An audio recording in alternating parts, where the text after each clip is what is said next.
રાજકોટની પ્રખ્યાત ચીક્કી જેને ખાધી હશે તેને ખ્યાલ જ હશે કે પ્યોર ગોળની શાઇનિંગ વાળી આ ચીક્કી હાથ અડતા તુરંત જ ટુકડો થઈ જાય ને એટલી ક્રિસ્પી અને ફરસી હોય છે અને ખાતા તો જરા પણ દાંતમાં ના ચીપકે। તો આવી જ ચીક્કી ઘરમાં બનાવી હોય ને તો ચીક્કી બનાવવામાં વપરાતો ગોળ પાયો કેમ લેવો, ચીક્કીના મિશ્રણમાં ક્યારે અને કઈ રીતે વણવું તે પ્રોબ્લેમ થતી હોય ને તો તેની ખાસ ઉપયોગી માહિતી સાથે આજના વિડીયો પ્રમાણે તમે શીંગની ચીક્કી કે તલની ચીક્કી બનાવશો ને તો પહેલી વારમાં જ બધા જ પ્રોબ્લેમ સોલ્વ થઈ જશે અને એકદમ રાજકોટની ચીક્કી જેવી જ ચીક્કી ઘરમાં બનશે। તો સૌથી પહેલી આપણે શિંગદાણાની ચીક્કી બનાવીએ। તેના માટે પરફેક્ટ માપ કહું ને તો 1 કપ શિંગદાણા લેવાના અને તેની સામે 1 કપ ચીક્કી બનાવવા માટેનો આવતો ખાસ ગોળ છે ને તે લેવાનું। તે બંનેનું માપ સરખું પ્રમાણમાં જ રાખવાનું। ચીક્કી બનાવતા પહેલા શિંગદાણાને શેકવા જરૂરી છે, માટે ગેસની લો ફ્લેમ પર ગરમ થતી કઢાઈમાં મેઝરમેન્ટ 1 કપ પ્રમાણે શિંગદાણા ઉમેરી દેવાના। શીંગની ચીક્કી બનાવવા માટે આવા મીડિયમથી નાની સાઈઝના શિંગદાણા આવે ને તે લેવાના। સતત મિક્સ કરતા જઈ અને ગેસની લો ફ્લેમ પર શિંગદાણા શેકાવાથી શિંગદાણા અંદર સુધી શેકાય અને ક્રિસ્પી પણ થઈ જશે, વળી તેનો કલર છે ને તે એકદમ સફેદ રહેશે। 3 થી 4 મિનિટ આ રીતે મિક્સ કરી અને શેકતા શિંગદાણાને હવે હાથમાં લઈ ચેક કરતા જુઓ, તેના તુરંત જ ફોતરા ઉખડી જાય છે। બસ આવા ક્રિસ્પી શિંગદાણા શેકાઈ જાય ને ત્યારે શિંગદાણાને ગેસ પરથી ઉતારી એક કિચન ટોવેલ કે ચોખ્ખા નેપકિન પર કાઢી લેવાના અને થોડા એવા ઠંડા થવા દઈએ। લગભગ 10 મિનિટ ઠંડા થતા હવે શિંગદાણાને હાથથી અડતા સાવ ઠંડા થયા છે। તો આ સમયે નેપકિનને આ રીતે કિનારીએથી કવર કરી પોટલી વાળી લેવાની અને ત્યાર પછી પોટલીની અંદર રહેલા શિંગદાણાને હાથથી ઉપરથી ઘસવાનું, જેથી શિંગદાણાના ફોતરા છે ને તે એકદમ સહેલાઈથી ઉખડી જશે અને એક એક દાણો હાથેથી ફોલવાની ઝંઝટ નહીં રહે અને સમય પણ બચશે। બસ 1 જ મિનિટ મસળ્યા પછી હવે નેપકિન ખોલતા જુઓ, આશરે 98 થી 99% જેટલા શિંગદાણા છે ને તેના ફોતરા એટલે કે છોડા ઉખડી ગયા છે। બાકી રહેલા 2-4 શિંગદાણાને હાથથી ફટાફટ ફોતરા અલગ કરી લેવાના અને ત્યાર પછી તળવાનો આવતો આવો જારો લઈ તેમાં ફોતરા ઉખાડેલા શિંગદાણા ઉમેરી દઈશું। શિંગદાણા 1 જ કપ છે એટલે બધા સાથે સમાઈ જશે। ત્યાર પછી જારાને આ રીતે ચલાવતા જઈ બધા ફોતરા ચડાઈ જશે અને જુઓ કિચન નેપકિનની બહાર ફોતરા ઉડ્યા પણ નથી। આથી કિચન ગંદુ થયા વગર શિંગદાણાના ફોતરા ઉખેડવાનું ઝંઝટવાળું કામ એકદમ સહેલાઈથી થઈ જશે। બસ શિંગદાણા ચોખ્ખા થઈ અને 2 ટુકડા પણ થઈ ગયા છે। તો હવે શિંગદાણાની ચીક્કીનો પાયો બનાવવા પહેલા એક કામ કરી લઈએ। અહીં મેં સિલિકોનની આવી શીટ લીધી છે જેમાં ઘી લગાડી લેવાનું છે। જો સિલિકોનની શીટ ના હોય ને તો જાડી પ્લાસ્ટિકની શીટ લેવાની અને કાંઈ જ ના હોય ને તો કિચન સ્ટેન્ડ પર ઘી લગાવી લેવાનું અને તેની સાથે ચીક્કી પાથરવા માટે આ રીતે ચોપિંગ બોર્ડમાં પણ ઘી લગાડી લઈશું। અને આ કામ છે ને તે ચીક્કી બનાવતા પહેલા જ કરી લેવાનું, કારણ કે એકવાર ચીક્કીનો પાયો બને અને બધું મિક્સ થઈ જશે ને પછી ઘી લગાડવાનો બિલકુલ સમય નથી રહેતો। હવે ફરી કઢાઈને ગેસની લો ફ્લેમ પર ગરમ કરવા રાખી તેમાં 1 ટીસ્પૂન ચોખ્ખું ઘી ઉમેરશું અને સાથે સાથે આપણે ચીક્કીનો ગોળ લીધો હતો ને તે પણ ઉમેરી દઈએ।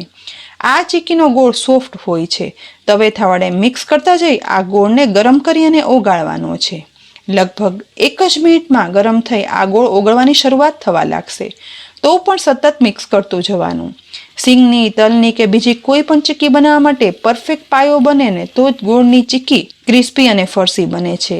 માર્કેટમાં ઘણી જગ્યાએ પાયો બનાવવામાં ગોળ સાથે ખાંડ પણ ઉમેરાય છે, પરંતુ રાજકોટની પ્રખ્યાત ચીક્કી ફક્ત ગોળમાં બને છે, માટે જ આજે એ રીત બતાવું છું। લગભગ 2 થી 2.5 મિનિટ મિક્સ કરતા ગોળ ઓગળી ગયો છે અને એકદમ સરસ સુગંધ આવવાની શરૂઆત થઈ ગઈ છે, પરંતુ પાયો બનાવવા માટે હજી પણ આપણે મિક્સ કરવાનું છે। ગેસની ફ્લેમ લો જ રાખતા આશરે વધારે 3 મિનિટ પછી ગોળનો કલર ચેન્જ થઈ અને એકદમ ડાર્ક થયો છે અને એકદમ સરસ ગોળ શેકાવાની સુગંધ પણ આવે છે।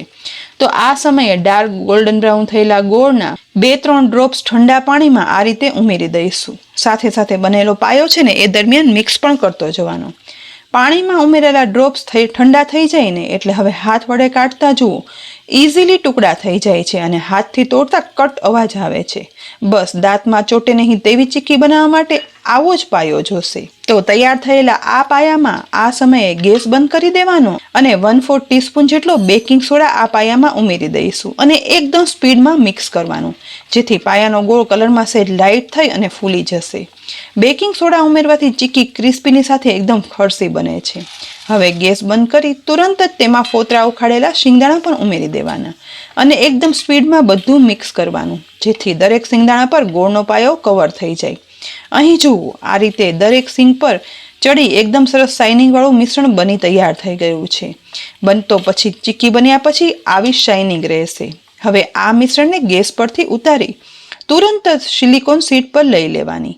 જો સિલિકોન શીટ ના હોય ને તો ડાયરેક્ટ પણ કિચન સ્ટેન્ડ પર ઘી લગાવી મિશ્રણને ત્યાં લઈ શકાય. હવે સિલિકોન શીટ વડે જ આ રીતે મિશ્રણને ભેગું કરતા જઈ અને સહેજ ઠંડુ કરવાનું છે. જો સિલિકોન શીટ ના હોય ને તો હાથ ભીના કરી આ રીતે મિશ્રણને સેટ કરવાનું. તલની ચીક્કી હોય કે સિંગની ચીક્કી હોય, વણ્યા પહેલા આ સ્ટેપ કરવું જરૂરી છે, જેથી ચીક્કી બન્યા પછી એકદમ સરસ શાઇનિંગ પણ આવશે. અને સહેજ ઓછું ગરમ મિશ્રણ હોય ને તો ચીક્કી છે ને તે ચોપિંગ સ્ટેન્ડ પર હોય, કિચન સ્ટેન્ડ પર હોય કે પછી વેલણમાં પણ ચીપક્યા વગર એકદમ ઇઝીલી વણાશે. અહીં લગભગ અડધી મિનિટમાં જ હાથ વડે શેપ આપતા હવે મિશ્રણ માઇલ્ડ એવું ઠંડુ થયું છે. તો આ સમયે પરોઠા શેકવાના ડટ્ટા વડે ચીક્કીના મિશ્રણને આ રીતે પ્રેસ કરવાનું, જેથી લગભગ 50% જેવું મિશ્રણ છે ને તે ફેલાઈ જશે. પછી વણવામાં બહુ જ ઓછી મહેનત રહેશે અને સમય પણ નહીં લાગે. અહીં મેં આ મિશ્રણને લંબચોરસ શેપ આપી દીધો છે. તો બનેલા મિશ્રણને ઘીવાળા ચોપિંગ સ્ટેન્ડ પર લઈ લેવાનું અને ત્યાર પછી વેલણ ઉપર ઘી લગાડી આ રીતે એકદમ વજન આપી પ્રેસ કરતા જઈ અને મિશ્રણને વણવાનું છે. જેને ચીક્કી પરફેક્ટ વણાતી ના હોય ને તેના માટે એ જ ખાસ ટિપ્સ છે કે મિશ્રણ ગેસ પરથી ઉતારી તરત જ ગરમ મિશ્રણ વણવાની શરૂઆત ના કરી દેતા લગભગ 1 મિનિટ ઠંડુ કરી શેપ આપ્યા પછી જ વણવાનું શરૂ કરવાનું. તો માત્ર સહેજ જ એવું ઓછું ગરમ મિશ્રણની ચીક્કી વણશો ને તો ચીપક્યા વગર ઇઝીલી ચીક્કી વણાઈ જશે. માટે બધા કહેતા હોય ને કે ગરમ ગરમ મિશ્રણની ચીક્કી વણવાની, પણ તે વાત થોડી સાચી છે અને થોડા અંશે ખોટી પણ છે. અહીં જુઓ, આ રીતે ચીક્કી એકદમ સરસ વણાઈ ગઈ છે. વેલણ પર મિશ્રણ બિલકુલ ચીપક્યું નથી. તો હવે સમય બગાડ્યા વગર વણેલી ચીક્કીને ચપ્પુ વડે ટુકડા કરવાની શરૂઆત કરી દેવાની, કારણ કે હવે બનેલી ચીક્કી છે ને તે તો એકદમ જલ્દી ઠંડી થવા માંડશે. તો પછી આ ચીક્કીને કટ કરવી પણ અઘરી પડશે. અહીં એકદમ સ્પીડમાં અને વધારે જોર આપતા જઈ બધા કટ લગાવી લેવાના છે. આખા મિશ્રણમાં કટ લાગી જાય ને એટલે બનેલી આ ચીક્કીને 10 મિનિટ માટે ઠંડી થવા રાખી દઈએ. આશરે 10 મિનિટ પછી ચીક્કી હવે સાવ ઠંડી થઈ ગઈ છે. તો ચોપિંગ સ્ટેન્ડ પરથી ચીક્કી આ રીતે તવેથાથી ઉકાળતા જુઓ. સહેજ જેવો તવેથો ખસકાવતા તુરંત જ સરસ ચીક્કીના ચોસલા એકદમ છૂટા પડી જાય છે. અહીં આ રીતે બધા ચીક્કીના ટુકડાને ચોપિંગ સ્ટેન્ડ પરથી અલગ કરી લેવાની છે. બધા ટુકડા ઉખડ્યા પછી એક ટુકડાની પાછળની સાઈડ પણ જુઓ એકદમ શાઇનિંગ વાળી થઈ છે અને એકદમ સરસ ચીક્કી બની છે. અને શિંગદાણા પણ કેટલા સરસ શાઇનિંગ વાળા દેખાઈ રહ્યા છે. હાથથી ટુકડા કરતા તુરંત ટુકડા થઈ જઈને એટલી ફરસી ક્રિસ્પી શિંગદાણાની ચીક્કી બની છે, જે રાજકોટમાં મળે ને તે જ સ્વાદની બની અને તૈયાર થશે. તો શિંગદાણાની ચીક્કી બની અને તૈયાર થઈ ગઈ. હવે બધાની ડિમાન્ડ પર ખાસ તલની ચીક્કી ગોળમાં બનાવીએ. એ જ રીતે તલની ચીક્કી બનાવવા માટે માપ કહું ને તો 1 કપ સફેદ તલ સાથે 1 કપ ચીક્કીનો ગોળ લેવાનો. ચીક્કી બનાવવાની શરૂઆત કરતા પહેલા અહીં સિલિકોન શીટ લઈ તેમાં ઘી લગાવી લીધું છે. સિલિકોન શીટ ના હોય ને તો તેના બદલે કિચન સ્ટેન્ડ પર ઘી લગાવી લેવાનું. સાથે ચીક્કી વણવા માટે ચોપિંગ બોર્ડ પર પણ ઘી સ્પ્રેડ કરી દીધું છે. હવે એ જ રીતે વણવાના વેલણ પર પણ ઘી લગાવી લઈશું, કારણ કે ચીક્કીનો પાયો બન્યા પછી આ બધું કરવાનો સમય નહીં રહે. હવે ગેસની મીડિયમ ફ્લેમ પર ગરમ થતી પેનમાં માપ પ્રમાણેના તલ ઉમેરી શેકી લેવાના છે. 2 થી 3 જ મિનિટમાં તલ શેકાઈ અને ક્રિસ્પી કડક થઈ જાય ને એટલે ગેસ પરથી ઉતારી એક ડીશમાં કાઢી અને ઠંડા થવા દઈએ. એ દરમિયાન કઢાઈમાં 1 ટીસ્પૂન ઘી ઉમેરી માપ પ્રમાણે 1 કપ ગોળ ઉમેરી દેવાનો અને તેને પણ મિક્સ કરતા જઈને ઓગાળવાનો છે. શીંગની ચીક્કીમાં જે રીતે પાયો લીધો હતો ને બસ એ જ રીતે ગોળનો પાયો અહીં લેવાનો છે. એટલે ગોળ ઓગળી સતત મિક્સ કરતા જઈ ચલાવતા આશરે 4 મિનિટ પછી ગોળ ઓગળી એકદમ સરસ સુગંધ સાથે કલરમાં ડાર્ક બ્રાઉન થવા લાગે ને એટલે આ સમયે બનેલા ગોળના પાયાને પાણીમાં ઉમેરી સહેજ ઠંડુ થવા દેવાનું અને ત્યાર પછી એ ડ્રોપ્સને ચેક કરતા જુઓ. તુરંત જ કટ કરતા તૂટી જઈને એવા ક્રિસ્પી અવાજ સાથે કડક ચીક્કી માટે જોઈએ તેવો પાયો તૈયાર થઈ ગયો છે. તો આ સમયે આ બનેલા મિશ્રણમાં 1/4 ટીસ્પૂન જેટલો બેકિંગ સોડા ઉમેરી સતત મિક્સ કરી અને ચલાવશું, જેથી મિશ્રણનો કલર બ્રાઇટ થઈ જશે અને ગોળનો પાયો છે તે ફૂલી ડબલ થઈ જશે અને તેમાંથી બનતી ચીક્કી છે ને તે ક્રિસ્પી ફરસી બનશે. સાથે સાથે તેમાં શેકેલા તલ પણ ઉમેરી બધું એકદમ સરસ મિક્સ કરી દેવાનું, જેથી બધા તલના દાણા દાણા પર ગોળ ચડી જાય.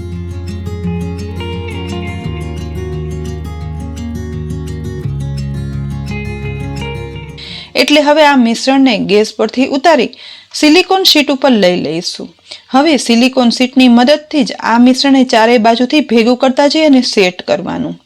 આ રીતે લગભગ અડધી મિનિટ કરવાથી મિશ્રણ સેટ પણ થશે અને તેમાં સરસ શાઇનિંગ પણ આવશે. જેમાંથી બનતી ચીક્કી છે ને તે એકદમ શાઇનિંગ વાળી બને છે અને ચીક્કી વણવા સમયે ક્યાંય પણ ચીપકશે નહીં. માટે આ સ્ટેપ કરવું ખૂબ જરૂરી છે.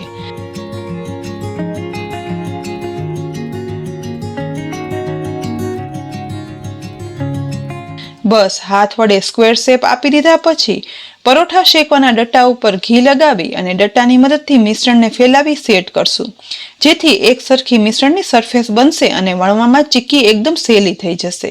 બસ મિશ્રણ લગભગ ફેલાવાય અને પતલું થઈ ગયું છે. તો વધારે પતલું કરવા માટે આ સેટ કરેલા તલની ચીક્કીના મિશ્રણને સિલિકોન શીટ પરથી ચોપિંગ બોર્ડ પર લઈ અને ગોઠવી દઈએ.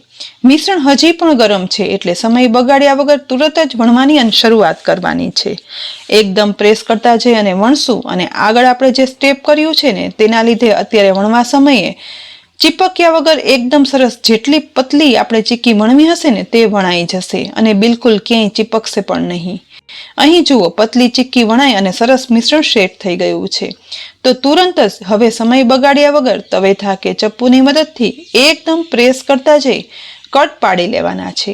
કટ કરવાનું કામ એકદમ સ્પીડમાં કરવાનું, કારણ કે હવે એકદમ જલ્દીથી આ મિશ્રણ ઠંડુ થવા લાગે છે. બસ બધા કટ પડી જાય ને એટલે તવેથાને સહેજ એવું આ રીતે મિશ્રણને નીચે સરકાવતા જુઓ. આખા કટ પાડેલું ચીક્કીનું મિશ્રણ છે ને તે ચોપિંગ સ્ટેન્ડથી અલગ થઈ જાય છે. એટલે કે આપણે ચીક્કી પરફેક્ટ બની છે અને ક્યાંય પણ ચીપકી નથી અને એક સરખી સરફેસની ચીક્કી બની અને તૈયાર થઈ છે. પરંતુ હજી આ ચીક્કી થોડી ગરમ લાગે છે એટલે એને ક્રિસ્પી કડક બનાવવા માટે 8 થી 10 મિનિટ આ મિશ્રણને સેટ થવા દઈએ. લગભગ 10 મિનિટ થઈ જાય ને એ પછી બનેલા આ ચીક્કીના ટુકડા ઇઝીલી જુઓ અલગ પણ થઈ જાય છે. પરફેક્ટ બહાર જેવી બનેલી તલની આ ચીક્કી આપણે ફક્ત ગોળનો ઉપયોગ કરી બનાવી છે.